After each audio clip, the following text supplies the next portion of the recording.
वेगवेगळ्या चर्चेला उधाण आलंय, उत्सुकता आहे. अनेक जण त्याचे साक्षीदार होण्यासाठी सज्ज झालेत.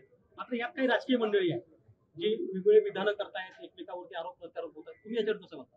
नाही, राजकीय मंडळी म्हणजे तुम्ही जर स्पेसिफिक प्रश्न विचारला तर मी स्पेसिफिक उत्तर देईल.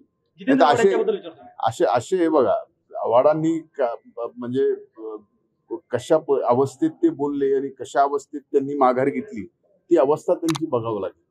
म्हणजे एकदा त्यांनी कुठल्या अवस्थेत ते बोलले प्रभू रामचंद्राबद्दल, ती अवस्था काय होती आणि बोलल्यानंतर कुठल्या अवस्थेत त्यांनी माघार घेतली.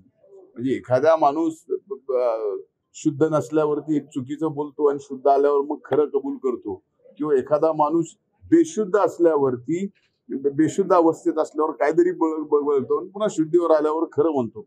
हेच कन्फ्युजिंग आहे. म्हणजे माझं म्हणणं एवढंच आहे की आपण देवाचं स्थान, तुम्ही देवाला मानता, आता देव हा सर्वांचा आला, धर्म वेगवेगळे आहेत. एका धर्मामध्ये ईश्वराला एकच ईश्वर मानला जातं. हिंदू धर्मामध्ये 33 कोटी आहेत, आता वाढलेत.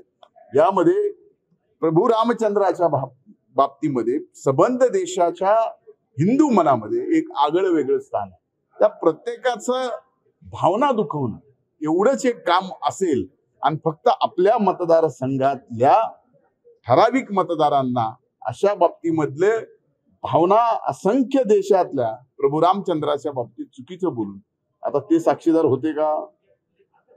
कोण काय खात होतं त्यावेळेस, त्यांचे आजोबा तरी काय जेवत होते हे त्याची साक्षीदार ते आहेत का? मी सुद्धा नाही आहे. त्यामुळे कुणी काय खावं कुणी काय नाही खावं, त्या सगळ्या गोष्टी फक्त स्वतःला कुठल्या अवस्थेत ते बोलले ती अवस्था तपासायला पाहिजे, त्यांच्या सहकार्यांना विचारलं पाहिजे.